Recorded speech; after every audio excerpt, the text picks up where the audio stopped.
Hello friends, कैसे हैं आप सब। आज previous year question Indian polity के हम डिस्कस करेंगे जो आरएस 2021 प्री में पूछे गए हैं। ठीक है, जो भी इंडियन पॉलिटी के जो भी क्वेश्चन है वो डिस्कस होंगे। जो राजस्थान पॉलिटिकल वाला पार्ट जो है वो डिस्कस नहीं होगा, क्योंकि कल से इंडियन पॉलिटी की क्लास चालू होने वाली है। 2018 के पहले पीवाईक्यू में डिस्कस कर चुका हूँ, 21 के मैं कुछ आज पीवाईक्यू आपके सामने डिस्कस करूँगा। इंडियन पॉलिटी से 2021 में ज़्यादा क्वेश्चन नहीं पूछे गए थे, 8-10 क्वेश्चन ही पूछे गए हैं। राजस्थान वाली पॉलिटी से कुछ ज़्यादा क्वेश्चन थे, वहाँ से भी इतने ही 8-10 के आसपास थे। जब राजस्थान पॉलिटी वाला पार्ट चालू करेंगे, जब मैं वो पीवाईक्यू डिस्कस करूँगा। ठीक है, चीज़ों को समझ रहे होंगे। पहले सिलेबस डिस्कस करा, अब पीवाईक्यू डिस्कस हो रहे हैं। कल से क्लासेस चालू हो जाएंगी, रेगुलरली क्लासेस लगानी है। 50 दिन के अंदर पूरा सिलेबस कंप्लीट होगा। ठीक है, जो चीज़ मैं आज अपडेट करूँगा कल के लिए क्या पढ़ना है उस चीज़ को प्लीज़ पढ़ लीजिएगा, क्योंकि कल की क्लास में आपको बहुत बेनिफिट मिलने वाला है। ठीक है नाउ, और 2018 की भी पीवाईक्यू की वीडियो देख लेना। ठीक है, बहुत बेनिफिट मिलेगा आपको, क्योंकि मैंने आपसे कहा है कि सक्सेस की 2-3 चीज़ें होती हैं। मैं पहले भी बता चुका हूँ, बार बार मैं उस चीज़ को रिपीट फिर कर देता हूँ।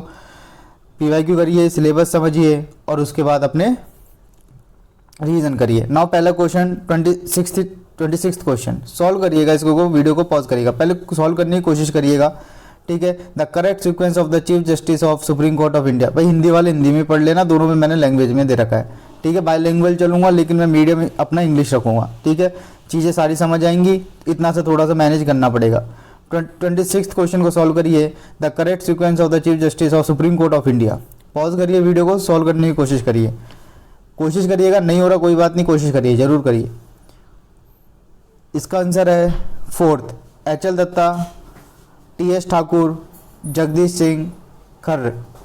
Actually H L. Datta basically 42nd chief justice of India, T S. Thakur 43rd chief justice of India and Jagdish Singh Khehar basically 44th supreme court chief justice of India.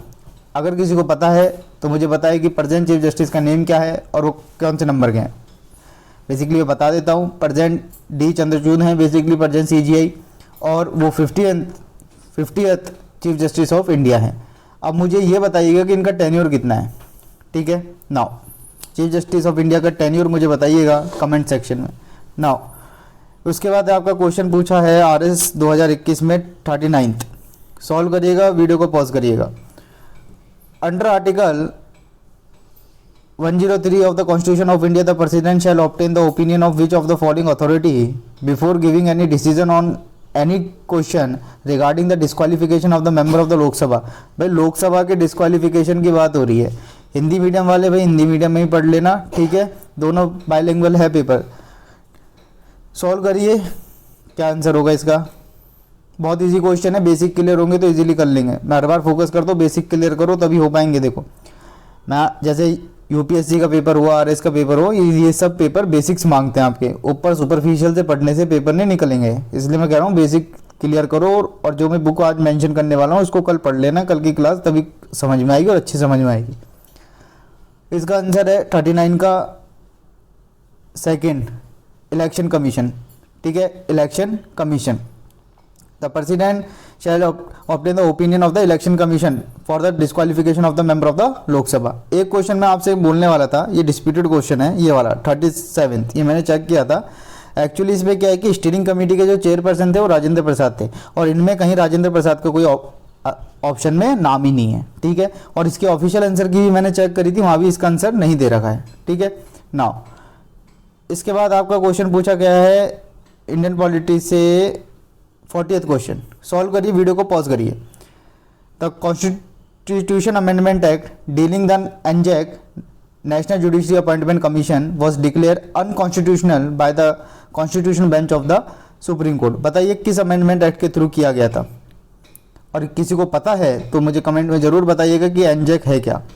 मैं डिस्कस करूँगा पूरा एनजेक क्या है क्या नहीं है, लेकिन बहुत बेसिक क्वेश्चन पूछा है, किसी के बेसिक्स होंगे तो कर लेगा। सॉल्व करने की कोशिश करिए। Answer is 99th constitution amendment act.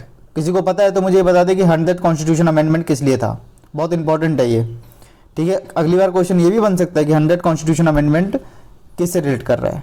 ठीक है, नाउ आपका नेक्स्ट क्वेश्चन आपका पूछा गया है 46th क्वेश्चन जो कि रिपीट हुआ है 2018 से। कल मैंने, जिसने मेरी वीडियो देखी होगी कल वाली, वो इस चीज़ को रिलेट कर लेगा होगा। कल मैंने ये चीज़ डिस्कस करी थी और फिर देखो क्वेश्चन यहीं से बना है।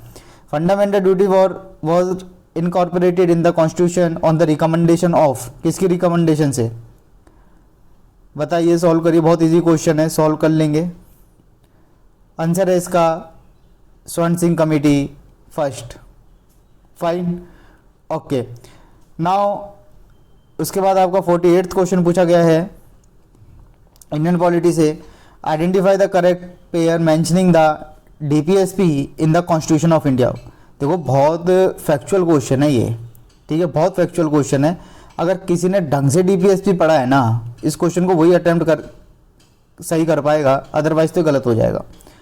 ठीक है, सॉल्व करने की कोशिश करिए। इसका आंसर है फोर्थ, इसका आंसर है फोर्थ।